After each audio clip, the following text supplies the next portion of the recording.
her catalog, right? All her albums. I have to say, at this current moment, Cowboy Carter's number one. Whoa! It's number one. Now this is hold on. This is what I mean by that. I think it's number one because No clearance. Well, howdy there, partners. Welcome to the No Clearance Podcast. You gotta stay in character. You can't bullshit around. You know what I mean? I'm your cowboy Tyler here with two of the most rudest partners around. Not rude doing this. We got KC here. KC with the Dare to Talk podcast. Welcome to the No Clearance Podcast. KC, how you doing there, sweetheart? I'm good. I can't even try the accent. You know what I mean? Down there in Houston, Texas. I tip my hat to you there, ma'am. We got the producer of the pod himself, the most baddest gun in the West. Yes. Mr. West, hey, Jalen West. It's the fastest gun in the West. All right? Fastest gun in the North, actually, because, I already conquered the West. I'm the fastest gun in the North, the East, the South, and the West. Well, that's good to hear, dog. That's good to hear. Let's get to it, man. We got not too many topics this week, but a lot to discuss. You feel what I'm saying? So first, let's get to it. Casey, how was your weekend, man? You good? Everything good with you? This weekend was phenomenal. It was great. I mean, we all know why, but it was great. Okay. I see. I got you. So I'm just gonna say, you know what I mean? I'm gonna save that. Yes, we're gonna say that for what you. Okay, I feel you on that. Jay, how you doing, man? How's the weekend? I'm good. I had a good weekend. Nice, smooth, relaxing weekend. That's good. It was nice. I had a very smooth weekend as well. Shout out to everybody that came by the crib, came and kicked it with us this weekend. Everybody we saw. You know what I'm saying? We still waiting on little shorty to come, but I'm sure she'll be here whenever she wants to. If this is how parenting is going to be, I'm stressed already. But hey, it is what it is. Let's talk about what I tried to talk about last week, but we weren't ready. We're here discussing Freaknik, the Freaknik documentary that was on Hulu. The documentary was pretty much created by Uncle Luke and Jermaine Dupri. You could pretty much tell by the documentary. It was like, Jermaine Dupri. Yeah. Jermaine they Dupri. were slobbing on Oh, my God. Yeah. Jermaine Dupri is the greatest thing. Everybody seen the side when he drove into the city. Jermaine Dupri. Get off his so dick. Deaf. So let's talk about Freaknik, man. I'll say that part was so pretentious. Yeah. Casey, what you think about the Freaknik documentary? I thought that it was definitely the reason why I think we have the saying niggas can't have shit. Because literally Freaknik was successful until niggas started nigging. Yeah, specifically, so we discussed in like 95, 96 is when people kind of took a left people turn. Who weren't college students, specifically men, not even just not college students. We talking like 40, late 30, 40-year-old dudes. Like grown, married, got kids type shit. Grown men started coming down to Atlanta for Freaknik. It makes you realize just acting a fucking fool. It makes you realize you age out. You age out of things. But and you gotta know that. You know what I mean? You gotta know, you know what? That's not appropriate for me no more. That's not my crowd. Yeah. What's up, Jay? I think it's a story of a party that of a thing that just got too out of hand.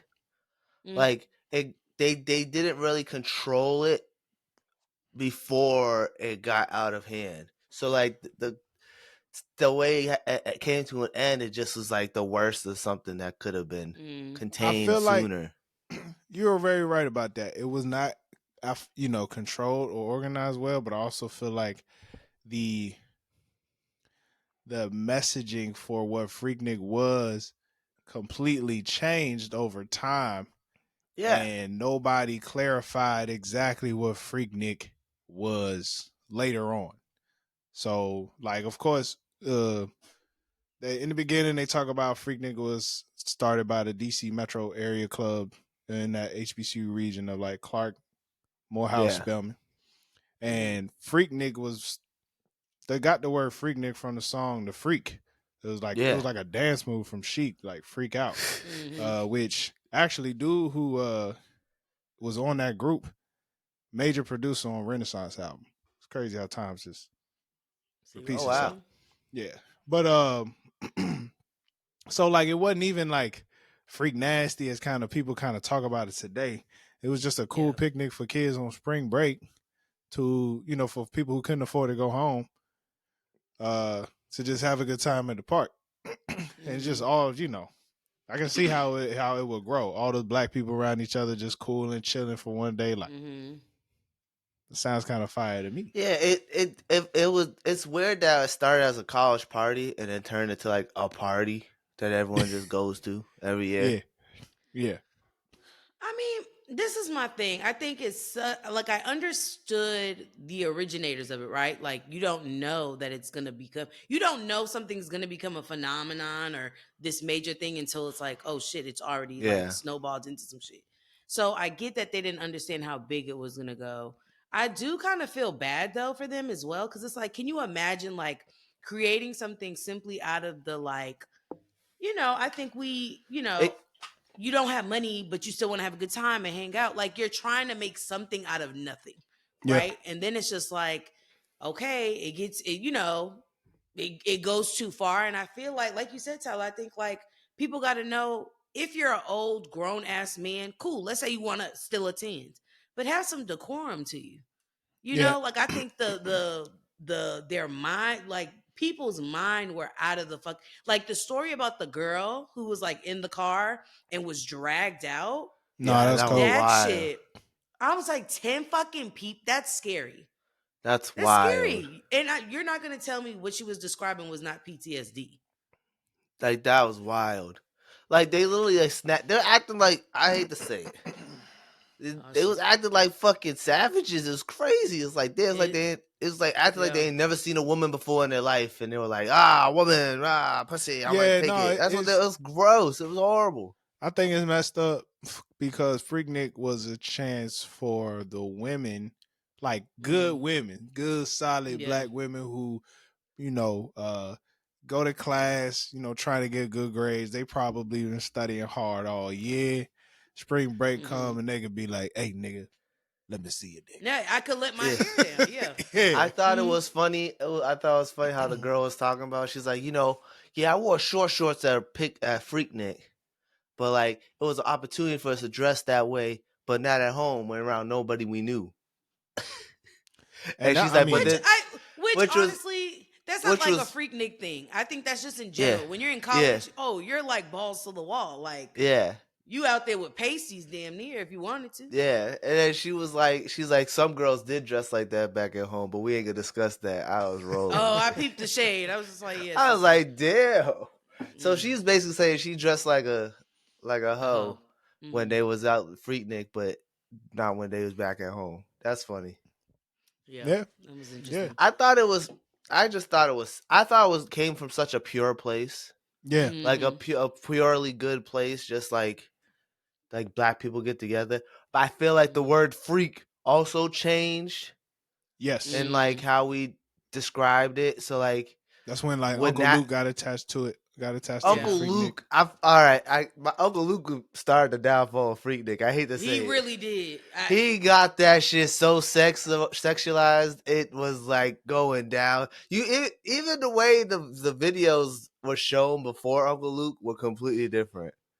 It was, and you could tell like women were just walking around and laughing. Even the clothes women were wearing. It was like it was one girl wearing long jeans and a t-shirt. Like it was very cash. Like, hey, I'm about to like the baggy clothes on. You know? Next thing you know, it's like Coochie 1993 to 1994. Now the shorts are short because they did have shorts on before Uncle Luke, but then they got shorter. They were shorter and tighter. And tighter, and they got less clothes. Talking about like them three girls talking about like they want to be talking about showing my tits, show me your dick. I was like, what the fuck? Well, I was I like, mean, that's you how you right. knew to start. I That's mean, an I think equal- that's fair. Yeah. I know, but that's how you Exchange. knew that shit was like. Why did people walking around asking to see each other's private parts? I also think the part that's interesting towards the end of the documentary, there was mention of it like, can it be, can it happen in this day and age? I say it absolutely fucking cannot. Back then, they had the luxury of not worrying about social media. They had Yeah. the luxury of not worrying about a camera in somebody's fucking face. You know what I mean? Mhm. I think we're way too, oh yeah, let me get this shit now and I'm gonna post it, or oh, if we're Yeah. not friends anymore. You know what I mean? To be You can't spiteful. truly let your freak flag fly. No, No. you can't. Freak. That's a Mm-mm. tongue twister. Freak. You would have to flag truly fly. not care. And then I mean, That- the people who had cameras, like you still had to take it home, Yeah. Develop it, get it and, like, developed. you know what I It was mean? a whole process. Put it and on so, I think- VHS or whatever. If it's Yeah. more contained, it has to be Mm. something that's very contained. Like when people go to a comedy show and they take your phones. Mm. Has to be like something like that.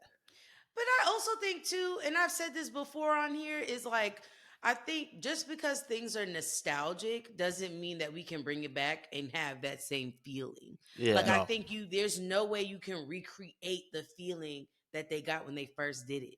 Right. And I think oftentimes we're like, especially I think for us millennials, like we're always chasing that nostalgic feeling and vibe and energy. And I don't know. I just don't. I mean, cool. Have your Yeah. Freaknik birthday party theme, Yeah. but to full fledged try to relaunch it again, Like that. and rebrand also it. think- I Like don't that think guy makes that sense. bought the trademark Yeah. and was like, "I'm bringing Freaknik back," and then it looks No. like mad boring and stale. I Like barely um, anyone's there. also feel like the marketing for Freaknik made it probably way more exciting than Mhm. what it really was when people got down there. Right? Honestly, so it every didn't even year, seem like there was anything really going on. It just seemed like everyone was just getting together. There. it's just the fact that everybody It just looked like a came big-ass up to the cookout. city Yeah. and was like, Yeah. "Oh, there go them Detroit niggas. What they like? I- Chicago. I- like everybody was there." You know I what got a I'm saying? hot take. What's up? Come on, hot take. I feel like it wasn't the best smelling event. A lot of people said that they drove down there without having a place to stay. Hey. After driving for 7 to 8 Hey. hours sometimes. Yeah. They ain't People was got a flying- place to people stay. drove It from was a Detroit. lot of smells there. A lot Yeah. of smells, a lot of A lot pheromones. of swag, I think that's swussy, why it got swick. even sexier. Because, when everyone's thinking this pheromones will come out. We are animals at the end of the day. Maybe that's what the issue was. That's probably why everyone got so damn fuck freaky. that. They couldn't control themselves. If your shit smell like the back of somebody's fucking ear, that's crazy. As much Yeah. as I want to blame Uncle Luke, the nostalgia, the way word was spreading, you almost can almost blame the way word was spreading, because I could see niggas being like, yeah, it got nigga, this goddamn Freaknik, nigga, the hoes. And they it probably started like that. Yeah, Yeah. it You know what I'm probably saying? started like that. It started like, yo, you just mad girls there, man. First You it was get like, mad this some girls. fly black women. Yeah. And then then next it thing you just- know, it was like, yo, this bitch is And then it everywhere. just down. And it was like, yo, all these girls, they just gonna suck your dick, man. You just walk around, they suck your dick. And Yeah. that's I could see how it snowballed into like men being disgusting being there. Cause word of mouth. So Like now they it's probably like, be like, yo, man, you see a girl, you can just grab her, that shit yours, bruh. Yeah. I could see niggas saying that. It'd be like that for sure. That's Did y'all, scary stuff. It's so horrible. Spooky. Do any of y'all remember the sister episode about Freaknik? No. No. All right, don't if you, remember. I checked it out the other day. Season 6, this last season, like episode 18, they went down to Freaknik, and like Okay. it was the one with Maya and Blackstreet performed at the end. They performed a little "Take Me There, I Wanna Go." Y'all don't remember that one? Hey. That was late. Yeah, you were right. yeah, The that was the season. last season. But That they was were that was 1999. That was Rugrat season. They took a trip to Freaknik to see Maya. I remember that episode. That was a good one. I didn't know that was Freaknik. I remember That's what that. I'm saying. It didn't like hit me until like watching the documentary. I was like, "Oh, sister had a whole episode around Freaknik and shit." I wonder if my uncle and my aunt went to Freaknik. I know some people that went to Hey, They went Freaknik. to school in Virginia. I feel like that's not ask that them the bad of a year. drive. It's not that bad. The year makes some shit change. Knowing my uncle, he did not go in them later years. He does not. He would not steal for that shit. Mm. He'd be like, oh, they need Jesus. I just don't understand. Like, it also is for you to be like, oh, Freakniks happen. I gotta go travel out of the state. Like, I gotta go somewhere else and camp out. Essentially, people who lived there basically was like, oh, time to leave the city, time to go find somewhere to stay, go do something for this weekend. They were losing people that lived there. That's crazy. Like, it got so you know how bad that bad it has to be though for motherfuckers to be like, all right, we gotta head out. Like, we live here. It's our party. Oh, I'm leaving. I'm not gonna be here for my party. And it's so weird because you can tell, like, in the interviews after, like, obviously Freaknik started to get a little more, a little more spicy, a little more different. That people are like, oh no, I'm not going to Freaknik. I gotta study. I got something to do. I'm like, oh, okay. A lot of people saying, no, I'm not going. Yeah. I'm not. Because remember, one girl was like, "Are you coming back next year?" No, I'm not coming back next year. No, and she sounded very like upset. She was crying. Like, that's a horror. I just hate that it turned into that, because like they were saying how it fits the stereotype of like black men being sex crazed monsters. Yeah. And I hate that actually happened and there's all black men doing it, because like that didn't help. I also do like how they didn't show that many white people in the documentary. I mean, ain't too many white people to be found with a Freaknik documentary. Yeah. No, I know. I like that, because they always have the one that be talking like they knew. Yeah, but we wasn't watching it for Timmy. You know what I mean? I see what you're saying, though, Jay. I see what you're saying. Then they didn't show too many white people who object to it. Yeah, they just showed a small portion of that. I do like that. There was something. Oh, my in-laws went to Freaknik. Shout out to them. Yes. What year? 92, 93. Okay. Yeah, yeah. That like was right at the height, literally. That was they went, they was right at the peak, boy. Right at the peak. That's when it could be talked about, and people wouldn't be like, "Oh my god." Apparently, there was Freakniks all over the country. I asked my mama if she went to Freaknik. She said no, but there was a Philly Freaknik back in her day, but that was in like 80. That was 88. They actually did have Freakniks in other cities. So they did say they had multiple clubs in those, like the clubs were by the state, so it makes sense. Yeah. So the people who went home from Philly was like, "Oh, I can't go to Freaknik. We're gonna have to throw our own." We'll have our own Freaknik gas. So you probably could. You could be like, "Hey, y'all went to Boston Freaknik?" they might have. Well, you never know. That shit would have been trash. I think my uncle went to Freaknik. He went to school in Virginia. It's not that long of a drive. You got to ask. And which school did you go to, Jack? Went to Norfolk State. Oh, okay, HBCU. Okay, that's solid. Yeah, my mom went there. That's the other thing too. My mom went there for like a week. What's the other thing? Damn, a week. Yeah, she got homesick. Oh yeah. See, my thing is when I'm not home, I'm living life. I hate leaving vacation. I hate coming back home because it's like fuck. Gotta get back to the grind. The other thing I was gonna say is I feel like for during this time, a lot of HBCUs were like getting more how can you say this? More higher recognition. Attendance. Yeah, it was higher attendance. It was also being showcased on a different world. Like we're seeing it in television. Like it's getting, it was getting the attention that it needed. Well, when it first started, right? Like the, positive attention, but also was giving attention to the universities and colleges, which I think is dope because I think, very much so. And then for it to be in Atlanta where literally it's like Clark Atlanta, Spelman, and Morehouse, literally like right across the street from each other. It was almost like the perfect place for it to. It's for sure the Black Mecca. There was a point in time where everybody's like, "I'm moving to Atlanta." Every Black person's like, "I'm moving to Atlanta," and I'm you know what I mean? I'm gonna make shit shake. And it's like, okay, your life doesn't start over though. Like, yes and no. I remember back in the day, my pops used to tell me like New York niggas, Philly niggas who was getting in trouble up in the city, they be like, I'm moving to Atlanta. Get out of here. Yeah, but that's exactly it. They're like, oh, you know what? I'm just gonna turn a new leaf and go to Atlanta. But it's like, okay, it's cheaper down there. The niggas ain't gonna catch me. I say this, but I think Houston is the new Atlanta, so I can't say. I think you're right about that. I moved down here and I was everyone named Mama moved to Houston. Yeah. The guy who showed us my new apartment talking about he moving to Houston. I'm like, damn, everyone want to move to Houston. Yeah, we out here. You know, it's nice out there. You know, we'll see. I might have to. Tyler keeps getting these ads. I keep getting. It's nice out. It's nice out there. You gotta visit. I keep getting these reels talking about lofts in Houston, 1,400. Yo, say, hold on. Me too. Me too. I be getting all them reels. But this is my thing. It's cute and dandy, but that's not the trash, the disposal shit. That's not all the extra shit. Not to say it's not a bad price in comparison to Boston, but also the location. Like, I don't want to be in the middle of the middle of the city, like downtown area. Some people are into that. Like, they want to be downtown, but it's like, why do you have a car then? Like, you know what I mean? If I'm gonna have a car, I want to be able to, you know, I'm in a good spot where it's like I'm not far from the city, but I'm also not far from the like nearest suburb.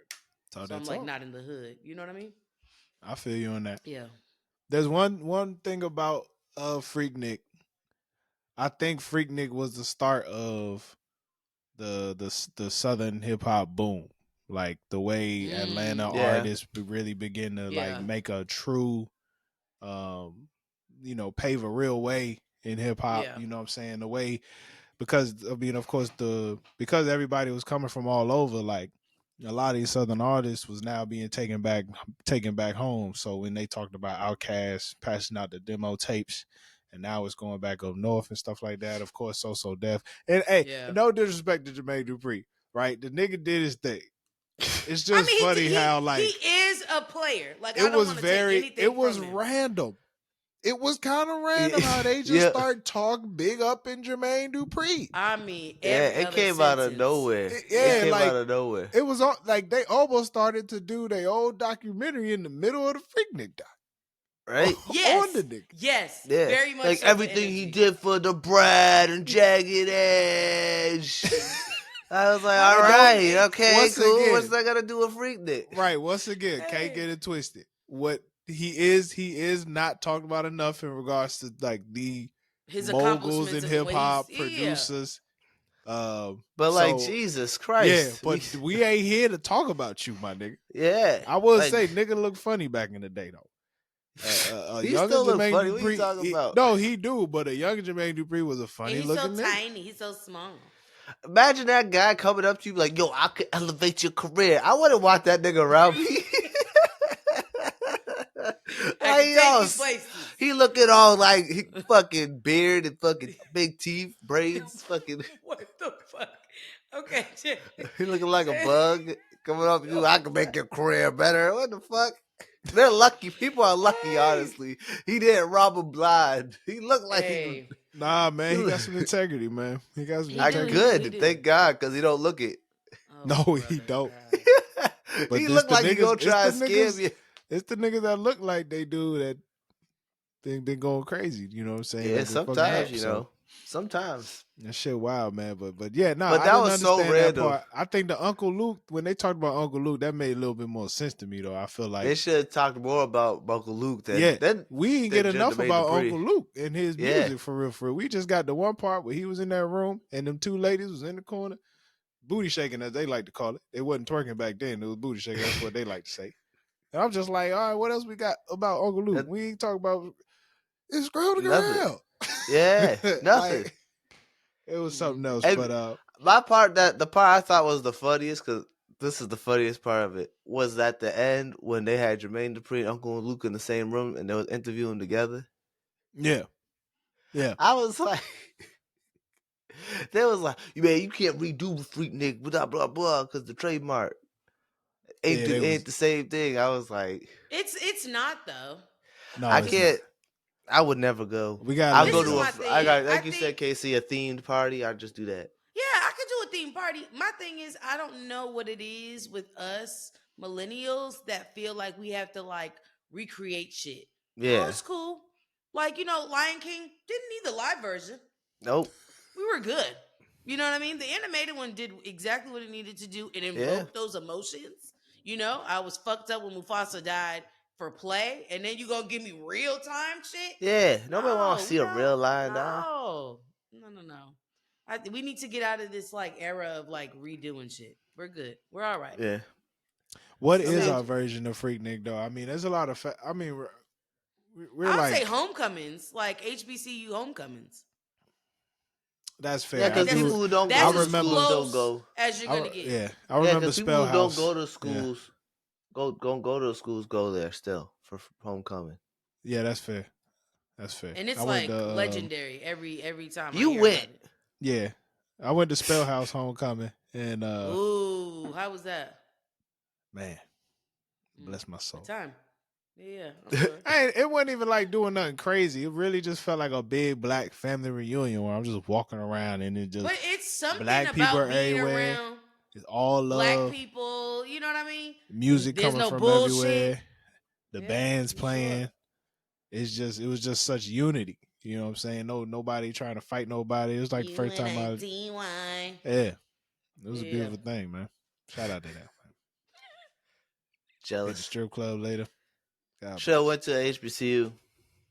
No. But if I did it, but good thing I did it. Would have been a you bitch, know what? I don't. I sometimes I wish I do, but I don't regret it. Only because me going to a PWI, I did not give a fuck as much.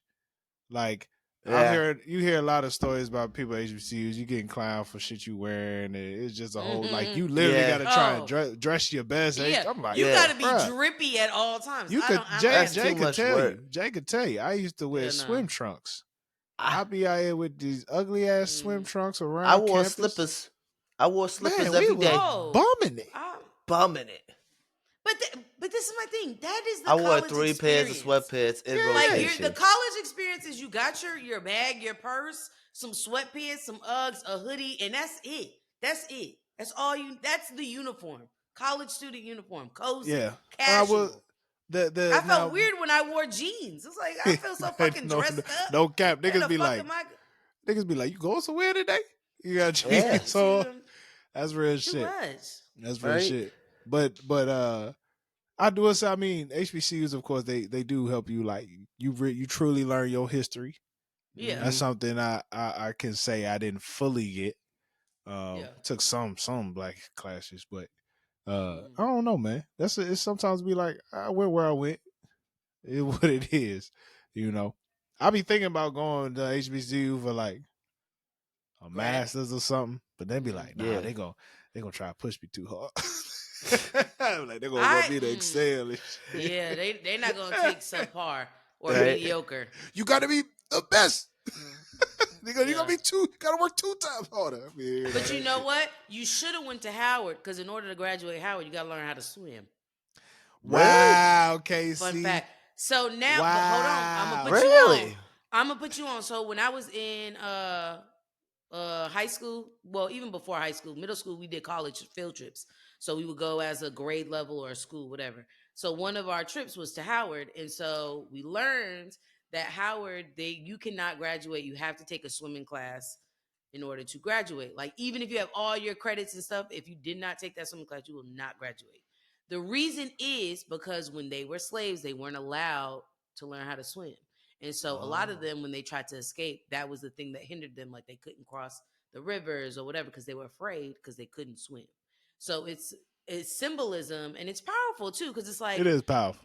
I'm giving you knowledge, but I'm also metaphorically letting you cross that river. I'm making sure you have a skill when you come out of here. Yeah. You're guaranteed to have a skill. It's not like learning a language. You forget that shit. You learn how to swim. I wouldn't have been able to cross the river. You know what I mean? Yeah. Damn, Tyler, you can't swim. You wouldn't have been able to cross the river. Harriet would have left you. You know what I mean? You really can't swim. I can't tread the water. I can't tread the water. And that's that's 101. Right. Yeah. I know the first thing you need to master. I know some techniques, but I won't, I'll drown in that motherfucker because I just ain't got no breath left. I ain't got no oxygen left. I'll be like, I'm dead. Okay, you know what I mean? so we're gonna get you to tread. We're gonna do one step at a time. I'm gonna trade that water. I'm gonna trade that water, man. No, you fine. I imagine this nigga trying to tread water. He would have been the one to pull us down. I can't do it. Oh, Beyonce. I'm like, flap your feet, nigga. You got big feet. Flap them. Use them. Put them in good use. You know, I have to fucking save the nigga. I just picture. Y'all should have seen me. You'd be happy as hell on the other side of the river, Tom. Right? You know what I Y'all mean? should have seen me in Jamaica. I was on nigga, I was at the Dodge River. They did this one thing in the river where like me and Drew went back and fell back into the river together. And nigga, cute. I couldn't get out that water. Mind you, it's just the river. I was just like, I'm trying to get up, but for some reason I was just like, And Drew was like, she already up. She like, come on. And I was just like, how'd you get up? I was like, I don't know what I'm doing. It was another time. It's a river. Can't even swim with a life jacket. Oh my God, you're doomed. It was another time. They did it. Pretty much did it again when I went into the water, and I was just like, "Fuck it, the river finna take me." I gave up. I was like, "This river finna take me, boy." I put my hands together like this. I was like, I figured out in the ocean. They just grabbed me up. You know what? Like, but you know, you can probably learn with your daughter. That's the plan.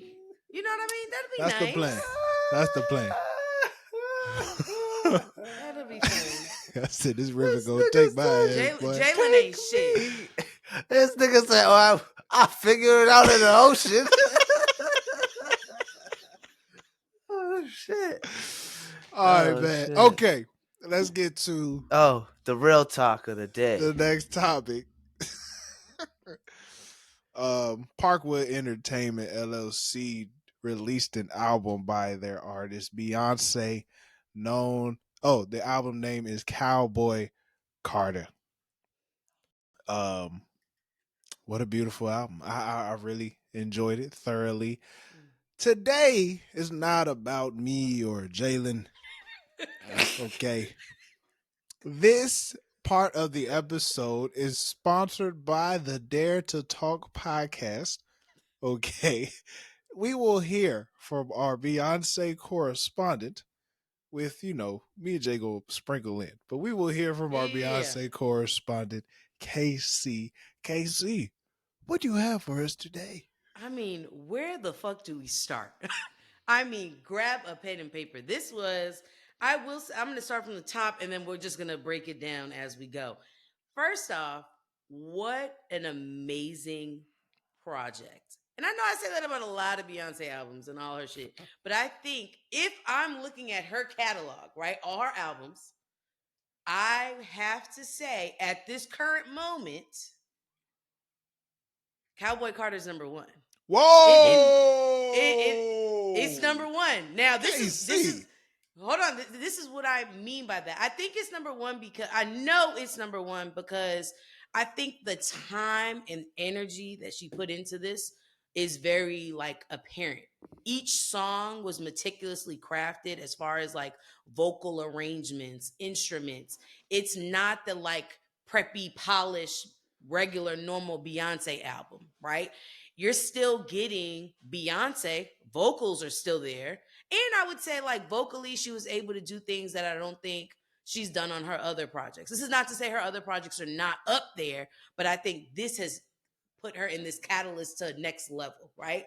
I also think when you're doing something out of anger or somebody's like, you can't do that, it's like, oh, fuck you. I am going to do it, and I'm going to do it fucking well.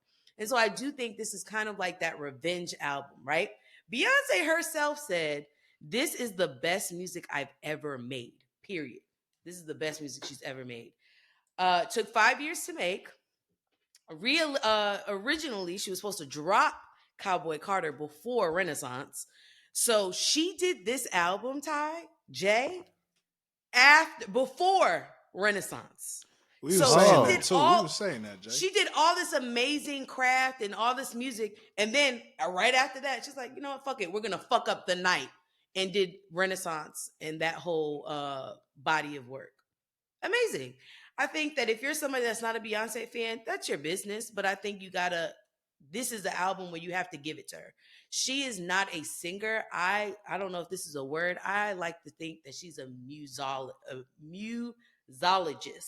I think she studies music very closely and very well. I think it's on, I forget which track, but she even added opera into it. Mm-hmm. Like, who the fuck daughter you go you, and I mean, I think that song is very heavy, and the messaging in all the songs is amazing. Some affirmations I pulled because I said I did my research. You know what I mean? One affirmation I got was, I gotta choose myself. 16 carriages, right? That is essentially the main thing, right? I release shame and sorrow to make room for joy.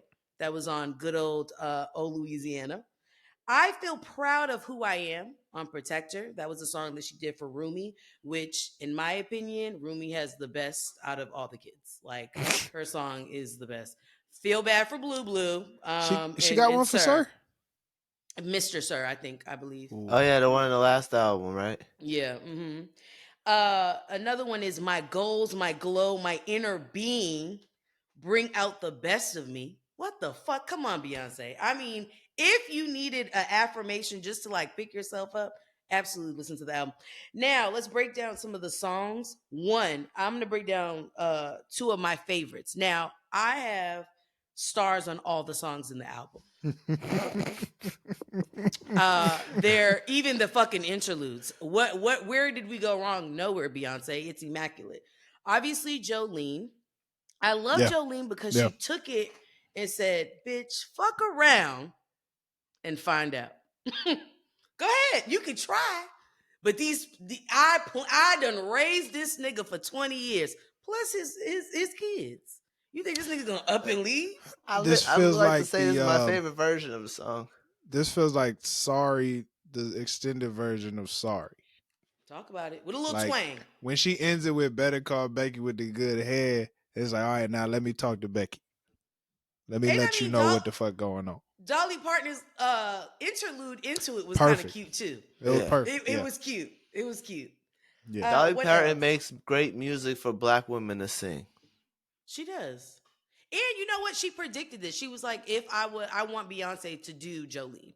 She's like, and she mentioned that, she's like, you know what? Whitney Houston killed I Will Always Love You. I would love to see Beyonce do a rendition of Jolene. Killed it. Immaculate. I'd sing it in the hallway. Two Most Wanted. I mean, you get the best of fucking both worlds. Pun intended. That song is musically like carefully arranged. I don't know if you can tell, but in that song, Beyonce and Miley switch off. So Beyonce singing high, Miley singing low, and then they switch, Miley singing high, Beyonce singing low. So if you listen to it, they're switching off. You know how technical and well crafted you have to be as a singer, and also your ear has to be fucking immaculate to be able to harmonize. Like, okay, I'm used to being, I was just high, but now I have to rearrange to a lower register. So that like seesawing back and forth was immaculate. I think Miley is kind of like in her era of like taken back, you know what I mean? After her divorce, she's like, fuck it. I was in that situation. I didn't feel like myself. Now I'm kind of figuring out my musical identity. And Dolly Parton is her godmother, so it only makes sense, you know. Goes to show you that's her godmother. Goes to show her. If you save a woman's horse, they'll sing the ass for you. Because the horse on the album is Miley Cyrus's horse. That's amazing. Tell us the story, Jay. So, the story I heard is when Miley Cyrus got divorced from Thor's brother, he took the horse in the divorce. The horse is the horse that is on the album of of this album, Cowboy Carter.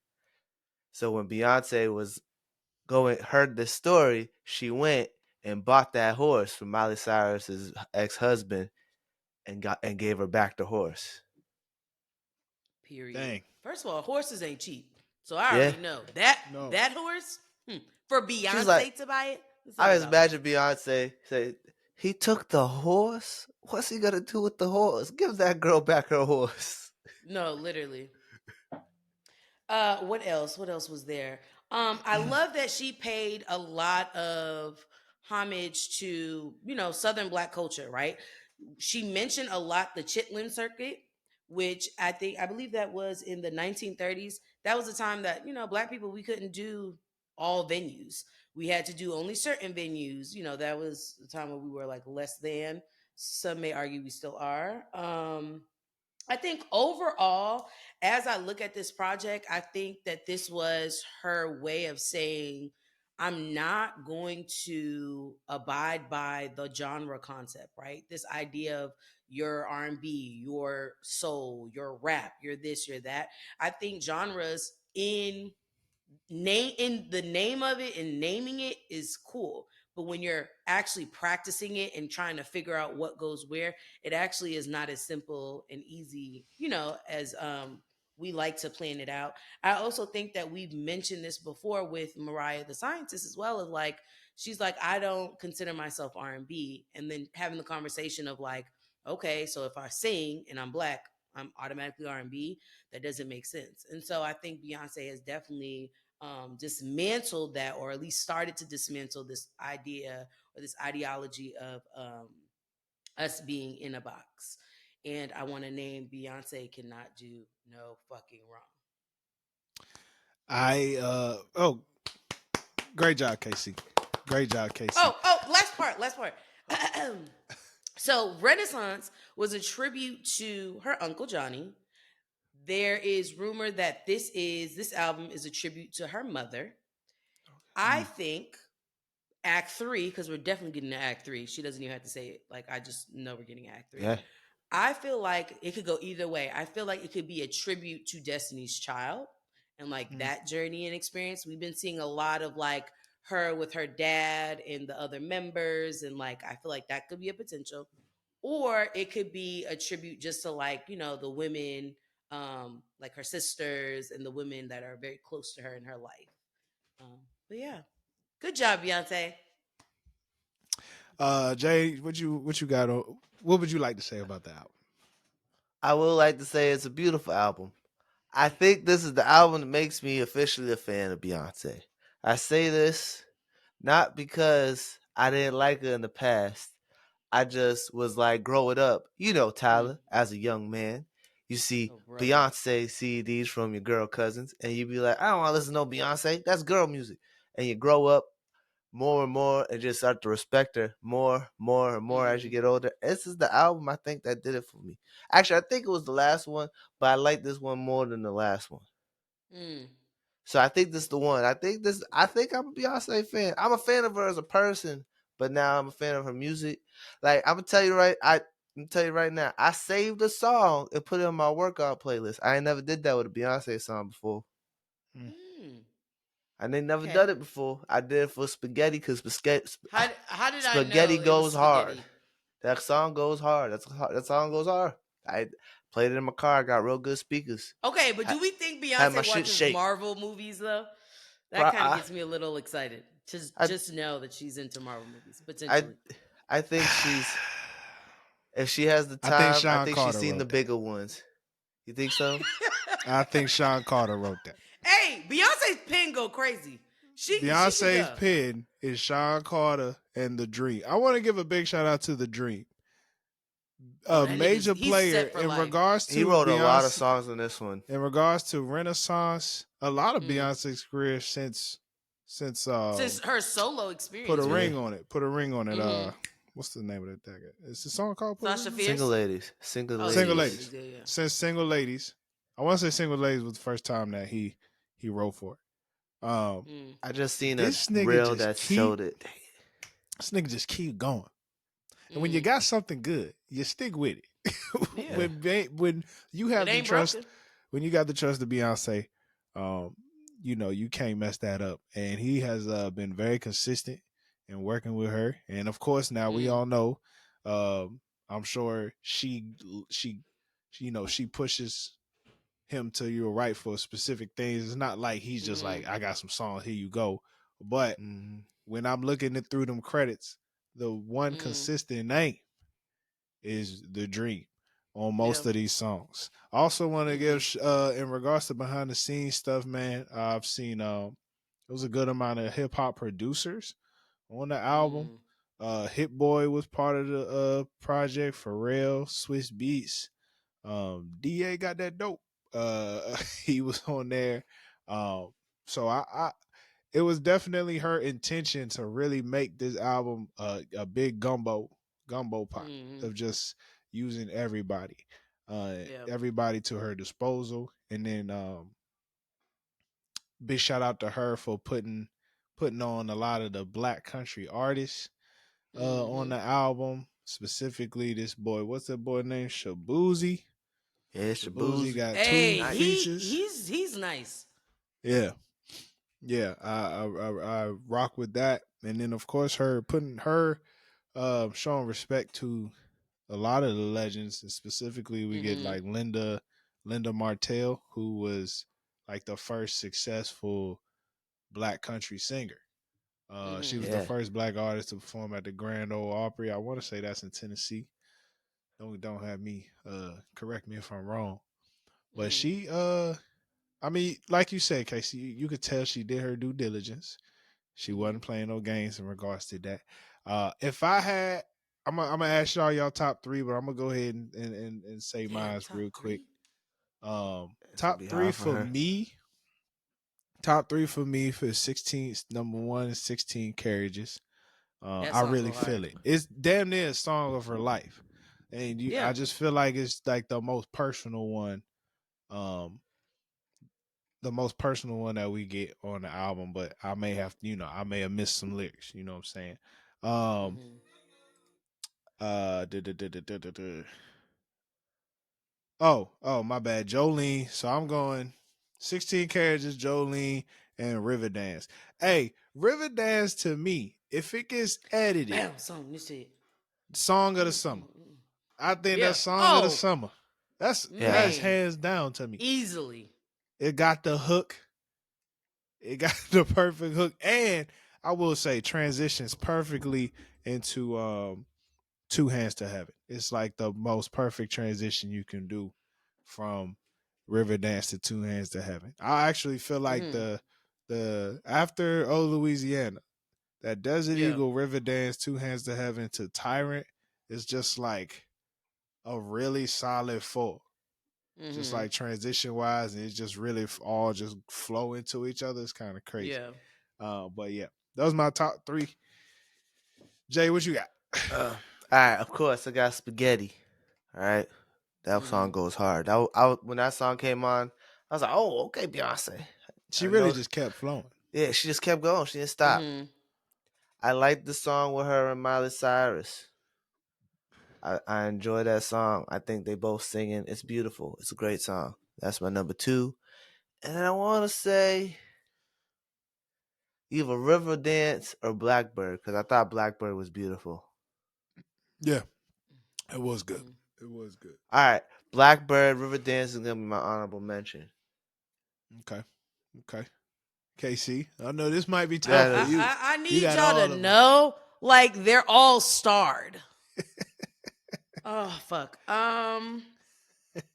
Jesus Christ. Okay, I'm gonna go daughter. I think that's hard. I Okay. think daughter, she, beautiful. Even the way she had I've always appreciated opera, and I love how Beyonce includes opera but not in a corny way. Like it Yeah. just flows. So daughter, two most wanted. I would say like immediately that was my favorite within the first listen. And then I'm gonna say protector. I like that. That's that was a like good one. if I was It to was. think of like the relationship I would want with my kids, it would have to be that. And then an honorable mention would have to be American Requiem. I had to do my research on what the fuck a requiem Me too. was. Me too. Hey, And you ain't the only 'cause one. I'm not gonna sit here and play and act like because I'm a teacher I know everything. No, I don't I'm know. gonna double check. So a requiem is basically when you act or a token of remembrance to honor like the dead. And so American Requiem is essentially her saying like we're killing white racist Republican culture, which was what she faced when she was at the CMAs and she performed Daddy Lessons, which really kind of triggered all of, this body of work to even happen because of the racist comments and the negative backlash she faced. And I think when you listen to that song, she's like, she made there's a line where it's like a lot of red in this red, white, and blue. So basically, like, hey, my ancestors have put a lot of blood, sweat, and tears into this shit. And so I'm not going for it. Like, I have a right to be here. And at first I wasn't country enough. Now I'm not, country at all, or, that whole situation. I think that song is a great opening song to the album. I have one issue with that album. Okay. What is your issue? Honestly, it's not even an issue. It hurt me that she had a song with Post Malone. I'm not even gonna lie to you. Why? I didn't think she respected the nigga that much. I didn't know he done it. I didn't know Post Malone was held in such high, respect. Yeah, it's hard for a hip hop nigga. Respectfully, I know we the genre's whole thing, but I mean, just talk as a nigga who's a fan of hip hop. I have not respected Post since the nigga switched up on us. Yep. It's just like you used hip hop to come into the game with the White Iverson shit. We was fucking with you, and then now you a country singer. You was singing ass drinking now. Bud. Yeah, drinking. Yeah. Now all of a sudden you from the trailer, and it's just like, dog. Yeah. You really use niggas. You know what I'm saying? I didn't know she respected his musical talent that much. Like, I didn't know the nigga could sing, I guess, but like the nigga can't sing that good. Like, come on, Post Malone. I mean, look, and mind you, I'm just hating because I fuck with the nigga voice. The way he do this thing with his voice, where like he does some shit like that. He has. You know what? He does have a vibrato to his voice. Yeah. But it was just like, it was shocking. When I seen the feature, I was shocked. Out of all the niggas you can sing, you could pick Post Malone. Shit, crazy. But I will say though, and I feel like this is like, I don't think she gets enough credit for this. Beyonce's very like on point with her features. Like, you know what I mean?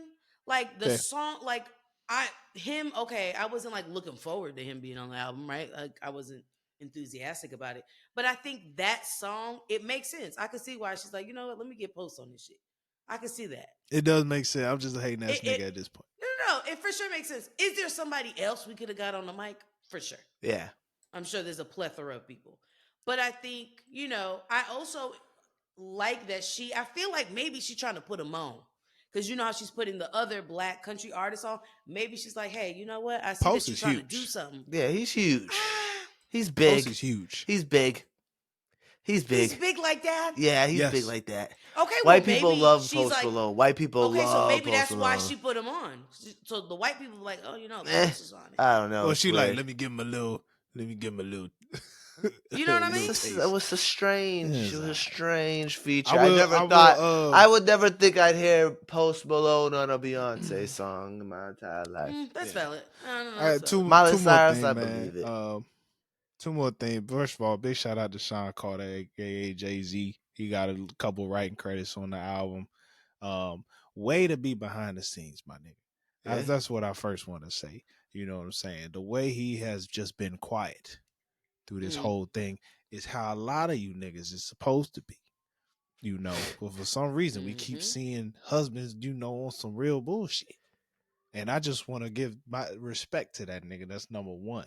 And then number two, I just really appreciate that since Lemonade, she really been, just showing a lot of love to the nigga on these albums. It's just blessing my heart as a nigga who married. Because, but when Lemonade hit, we were like, damn, that boy down bad. Nigga, we down bad. Shit. But you can tell me and you hear through the music, they've healed. And she really rock with the nigga. Yeah, she love him. That's her husband. You know what I'm saying? That's her husband. Make a nigga feel good. Because it ain't too many songs nowadays really making niggas feel good. Yeah. I've had to go back start listening to Aretha Franklin again just to have that feeling. Just to have that pep.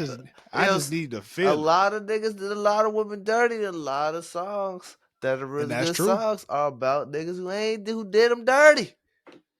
Yeah. So it's good to hear. It's good to hear. It's good to hear Beyonce, you know what I'm saying, taking that charge, especially as someone who it influences so Yeah. many women, or allegedly influenced so many women. We don't know, know. But I I think like too.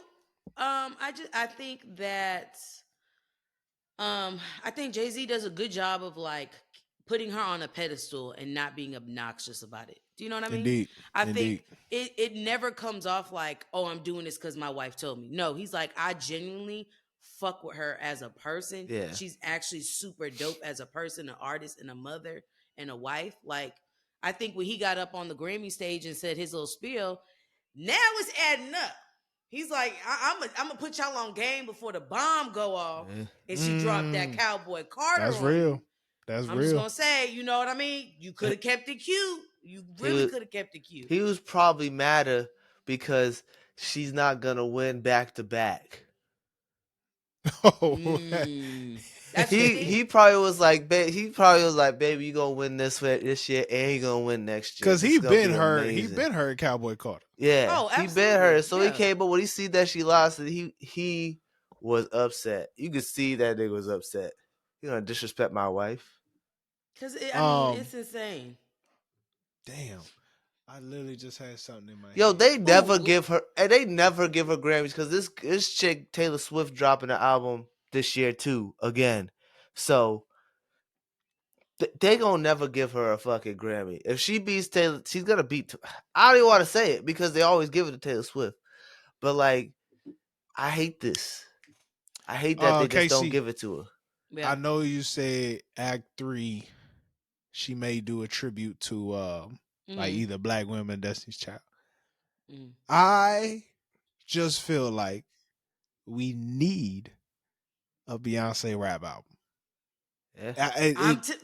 I just feel like it could still be a tribute to the bitches and it'd be a rap Act album. 3 needs to be Beyonce rap album. See, but this is my theory. I think that the third one is actually going to be like rock and roll and rap, like trap rock and roll. Yeah. Run DMC type shit. Yeah. You know what I mean? Because I think this album, she starts off the album very much so like the country y'all think I was going to do. Then she goes to the country that is like, oh, like typical, you know what I mean? The regular country that we're used to. And then she transitions to the Beyonce version of country. So I can absolutely see her going into some like trap rock and roll. Oh, that shit would be fire. No, KC, you're very right. I do feel like this album was like 3 parts, and each part was definitely like changing what we think of country music. Yeah, it really, yeah. No, that's real. That's real shit. Yeah, that's real shit. My last thing, I also looked up. I read back. Why the rationale behind Cowboy Carter? Like, what's the why the name? Yeah. I'm always interested when artists pick names for their album, and that's another thing that she wanted to take back. She was like, Cowboy came from it was a derogatory term essentially. When you had the black men that were like working, cattle, getting the hay and shit like that. Basically, like, how they'd be like, oh boy. So they wanted to sun them. And so she was taken back. She's like, no, I want to like put power back into Cowboy. Like, I don't want it to be seen as this like derogatory term kind of per se. So I think she did a lot for, I just think, people of color. Like, you know what I mean? Like, I think educating us, right? Because this shit I didn't know about. But just like, wow. It was nice. It was good. Yeah. It was it definitely felt like an album of love. Like really putting in love into it. It actually sounded fun. Like you could kind of tell she had a good time with it as well. It didn't feel as serious as previous albums have felt. Yep. I didn't feel like a statement was made, but it wasn't.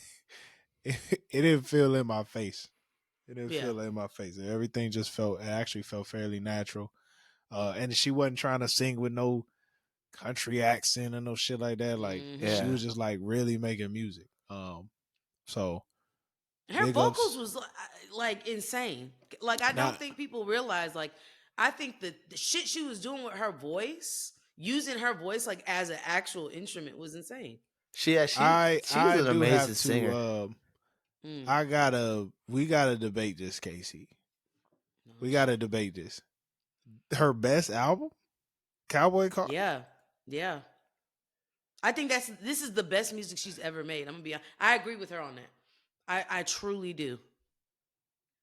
And this is not taken away from them other projects. Like I said, Better No, I than it's think not. those. It's not. But this is Lemonade. better than Lemonade is tough. I don't know I how you get better than I Lemonade. That's some high standard. I would say better than Lemonade.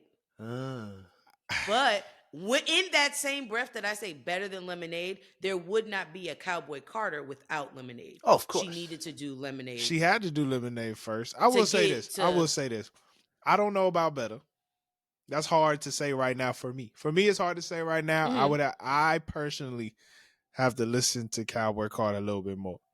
Mhm. I don't know. I feel like Lemonade is, to me, her best work and also most impactful. But Mhm. Cowboy Carter is definitely up there. Because honestly, I'm still like, I've been on Renaissance High for a long time, so I'm still trying. I'm still And like, it's better than Renaissance. yeah. But this tough. is my thing. I think it's better than Renaissance. I think it's better. I like it more than Renaissance. Yeah, I mean, and this is not taking nothing away from Renaissance. I think Renaissance. I think her naming, like, she's like, it's all about God's time. She was like, I was supposed to drop Cowboy Carter, but the pandemic happened. She was like, we just needed a place to like dance and be happy. And so I do think Renaissance gave us that space of like acceptance, joy, being happy, and just like, fuck whatever's going on. Let's be in the moment. But I think Cowboy That was a Carter good is summer that when that shit. album came out too. You know what That I was a mean? good I summer. think Cowboy Carter is like, it makes us as black people say, you know what? Fuck, I deserve to be proud to be American. You know what I mean? I think that's why it's her best, is because it's grounded in, she's been black all throughout her projects. But this one is like, no. You say you stand tall, poke your chest out, have your head up, even in the spaces that they say you don't belong in, be proud. You deserve to be in those spaces. And I think that could be, you can translate that to whichever kind of space you're in. But I think it's valid. And I think in this time that we're currently in, where we're like post Trump / pre / about to be or We don't know whatever, where we don't know where we go. you know what I mean? We don't know where we stand as, people of color in America. And so we needed something that was very much so for us, by us, and kind of put the battery in our back again, if that makes sense. So that's why, to me, it's her best project. Wow. Well said, Casey. Well said. I can't say anything better than that. Yeah. Shit. Shout out to Cowboy Carter, man. Great this album. song came out. Dismissed. This song came out pretty early in the year, so it'll be very interesting to see what will attempt to battle her for the Grammy. Thank God Big Sean didn't drop again. Ooh, that would have been tough, huh? You could have a tough 2 weeks. Shout out to real quick. Shout out to Buddy. Buddy dropped an album. Actually, it's pretty deep. It's not the same Buddy album, the normal Buddy album that we get. You talking about Buddy black on yeah, black? I'm talking about that Buddy. Oh, I'm good talking for him. about I'm talking about that Buddy. So check it out when you get the chance. And Buddy another got shout deep. out to big shout out to Sir once again. Heavy the Heavy album for me has been on rotation. Really enjoying it. All right. Let's end with the NCAA Women's March Madness Tournament, man. Some really exciting games have been going on. Big shout out to South Carolina for making it to the Final Four. Dawn Staley from Philly doing her thing as the coach. In North Carolina State, I ain't see them broke my far. bracket. Big shock, but what's crazy. So South Carolina will be playing North Carolina State in the Final Four. And one of the starters for North Carolina State is a former player of the University of South Carolina. So she's coming in with the little, revenge on her mind, most likely. So big shout out to that game. And it honestly, this Final Four is a little funny to me, right? Because Juju Watkins and USC, they lost to UConn. And of course, Iowa beat LSU in the Elite Eight. So tough therefore, game. Tough Ooh, game. It's did y'all Iowa see that the versus conference USC. though after? Oh yeah, The press with conference, Angel yeah. Reese. The press conference? Yeah. No, I do feel like Angel, she most definitely had to play with a lot of pressure this year. Yeah, a lot. I mean, there was a moment during the season when she wasn't playing. She wasn't even like with the team for a small stint. Yeah. You always wonder if that played in, team camaraderie especially for this game. It was it was a weird game. It was a weird game because first Iowa came out on fire, but there was a moment LSU went on a run and you thinking, oh, they about to take over the game. And they had this one weird ass possession where it looked like nobody knew what the hell they was doing. Yeah. They turned the ball over and it was just literally downhill after that. Yeah, that was tough. Wasn't the ball just started rolling in Iowa's favor, and it was just weird. Angel Reese hurt an ankle. Yeah, again. So Haley Van Lith was doing the best she possibly could.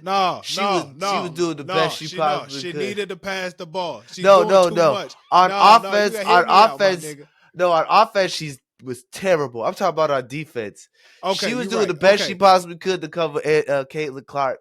Caitlin Clark's just cold. Yo, there was one point Haley Van Lith was fucking in her face. The ball, there was no way she could have made the shot, and she still was making it. Like that shit was getting crazy. Caitlin Clark, that white girl's cold. Two things. I don't know why she was guarding her to begin with. Flage should have been guarding the whole game. That don't even make no daggone sense. That's number one. God. Yeah. Number two, I don't know if she was trying to go bucket for bucket with Caitlin Clark. Yeah, at one point I was like, hey, she got to stop shooting. You should stay at Louisville if you want to shoot. She was doing.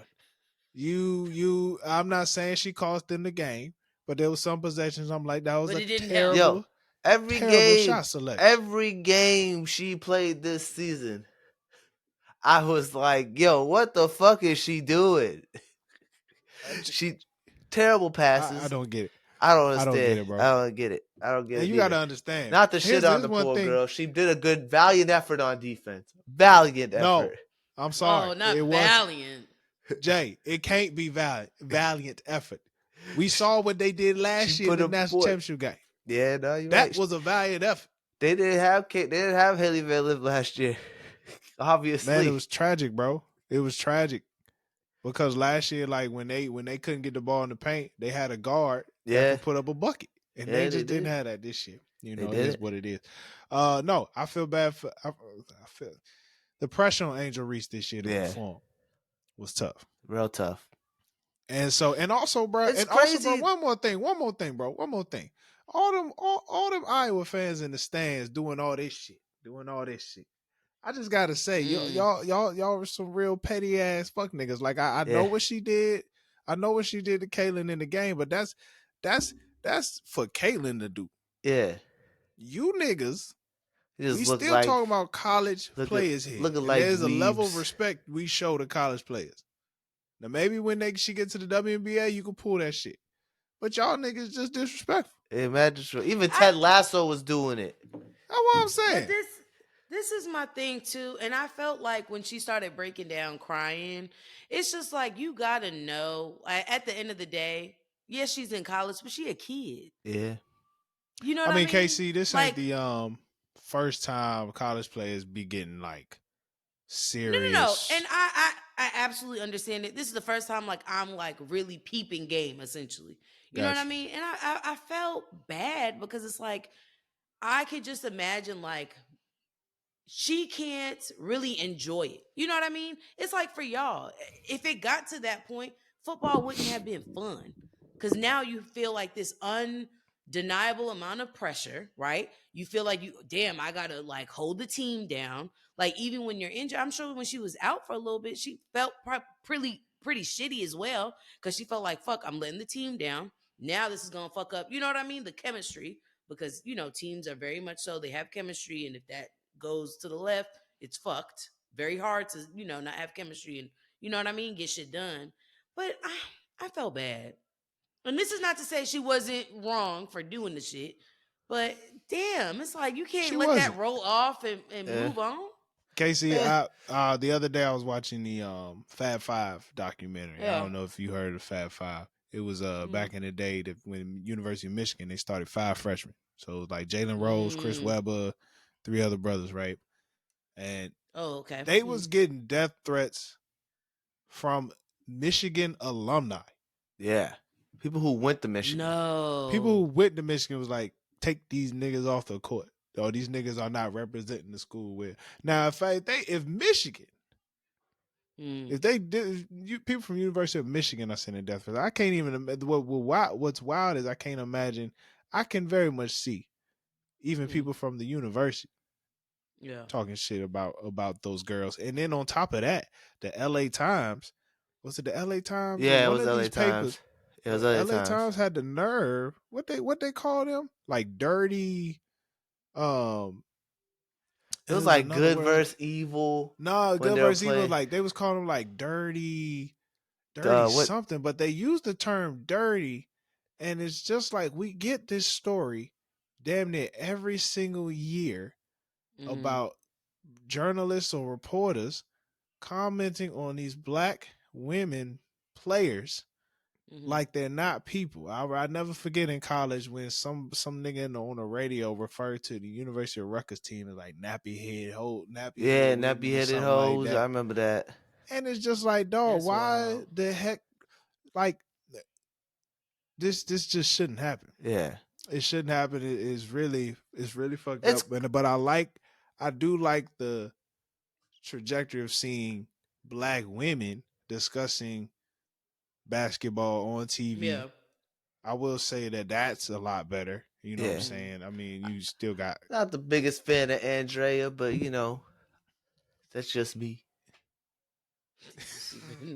I like Gina and Ellen Duncan, but Andrea, she a little bit too much. She talk too much to me. She be talking too much. She be talking too much. But yeah, no, it's a little crazy, and niggas gotta relax. I know people got a job to do, but just report on the basketball, report on the game. That's all niggas. That's all niggas is asked to do. You know what I'm saying? And it was weird. The Washington Times dropped the whole article about the coach right before the Elite Eight. Yeah, you couldn't wait till after the season. And come and find out, it wasn't even that bad. No. They made it seem like it was gonna be a hit piece, and then they were trying to pay players to say bad things about her, about Kim Mulkey. The only thing I'd say about Kim Mulkey is she's homophobic, and that's probably her biggest problem. Probably. Yeah, like that's the biggest problem. Okay, in this fucking day and age. Let's talk about the Final Four. Yes. I would like to hear KC's picks first. So KC, Final Four. This is the last 4 teams in the tournament. Okay. The first game, South Carolina versus North Carolina State. Who you got? Do you want more information or you good? Yeah. Why are you acting like you're new here? Well, one thing I know, South Carolina has not lost a game yet. The whole season. Easy. South Carolina. Great. All right. Next one. Next one, we have Battle of the Pale. We got... Pale or pale? Pale. Pale? Of the palm-skinned women. Oh, Battle of the Palm-skinned. I like that, Jay.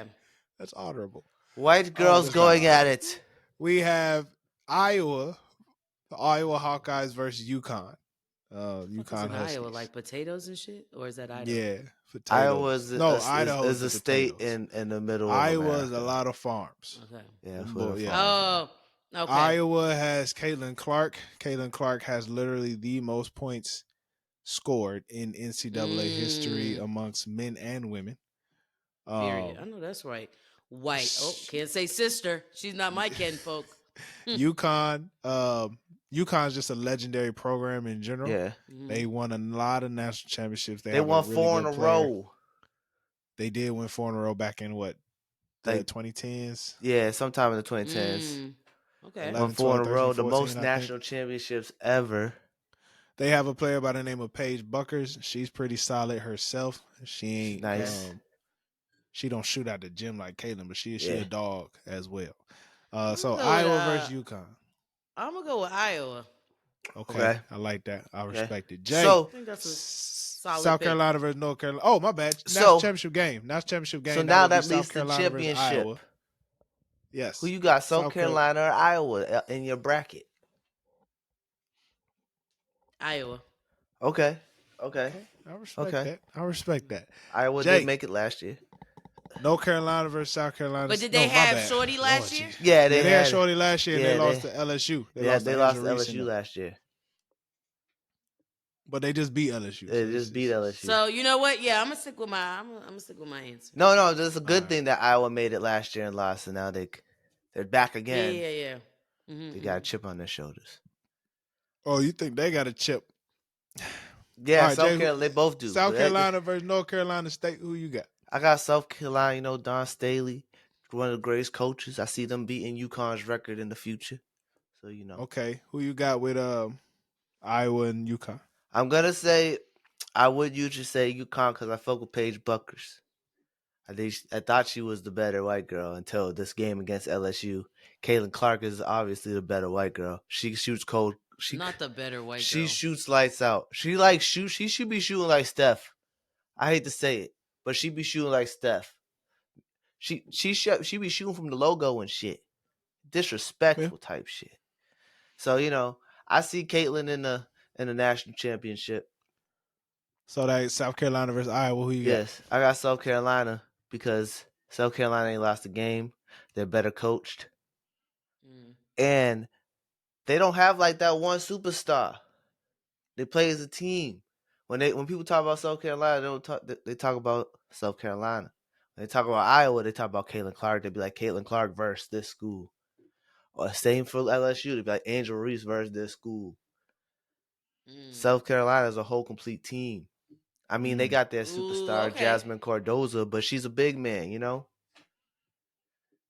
Yeah, and so I got South Carolina 79-65. Okay, in the national championship? Yeah, that's how I got my bracket. Okay, I'm going with I forgot what my bracket said, but I'm going with South Carolina beating North Carolina State, and I got UConn beating Iowa. Okay, I think UConn's a better team overall.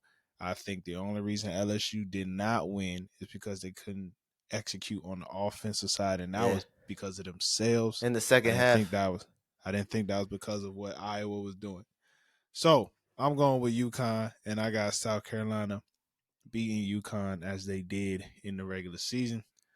South Carolina winning that championship. Now, I will say this. If South Carolina ends up playing Iowa in the national championship, I can't wait for that game because last year, what Caitlin Clark did to that girl was the most disrespectful. Now she could shoot, though. This year, she's been working on her lights out since. Yeah. And she's going to be shooting that three. She been shooting lights out from three all year. Either way, I think UConn beats Iowa. I don't see them getting past Iowa. I mean, I don't see them getting past UConn. I just think I couldn't see Iowa getting past LSU because LSU is a complete team, and what Caitlin Clark did, but that's where was insane. You got it. I didn't think LSU was that good. I don't. Yeah, I didn't think they was as good as last year for sure. No, they weren't better this year. They ain't had the shooters. Shout out to Flau'jae though. Shout out Flau'jae. She gonna be a problem. She a problem. Mm-hmm. Girl can rap. All right, y'all. This is another episode of the No Clearance Podcast. We appreciate y'all for tuning in. Make sure you go to noclearancepod.com/shop. Get you a dad hat. You know what I'm saying? Also, if you want to hit a convo before the convo, where I clearly fuck up the order of which we were supposed to talk about shit, go to patreon.com/noclearance to listen to the convo before the convo. That's all we got for y'all today, man. Stay black. Stay blessed. Peace.